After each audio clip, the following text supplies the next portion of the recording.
আজকে ঘরেই বানিয়ে ফেলবো বালাচাও ভর্তা। কিনে নিয়ে আসলাম শুটকি গুঁড়া চিংড়ি। চিংড়িগুলোকে ভালো করে মচমচা করে ভেজে নিব। কতগুলো শুকনো মরিচও টেলে নিব। একটু তেলে রসুন আর পেঁয়াজ দিয়ে এটাকে ভালো করে ভাজি করে নিলাম।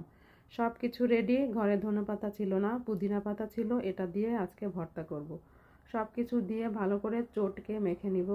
সব শেষে দিয়ে দিব অনেকগুলো সরিষার তেল। ব্যাস, আমার বালাচাও ভর্তা রেডি। আর একটু পুদিনা পাতা বাকি ছিল, ওটা দিয়েও একটু ভর্তা করে নিলাম শুকনা মরিচ, পেঁয়াজ, লবণ আর সরিষার তেল দিয়ে। এবার করে নিব একটু ব্রোকলি ভর্তা। এখানে ব্রোকলিটাকে আমি হালকা সিদ্ধ করে নিয়েছি। সিদ্ধ করে চটকে শুকনা মরিচ, পেঁয়াজ, লবণ আর সরিষার তেল দিয়ে এটাকেও ভর্তা করে নিলাম। করে নিয়েছি ঘন ডাল। ব্যাস, এগুলা দিয়ে আজকে রাতে ডিনার করব। কি দেখে লোভ লাগছে? আপনারাও ঘরে তৈরি করে নিতে পারেন। এত ঝাল দিয়েছি, ওরে বাবা! কিভাবে বলবো যে কীরকম মজা হলো। যাই হোক, আশা করি আপনাদেরও ভালো লাগলো।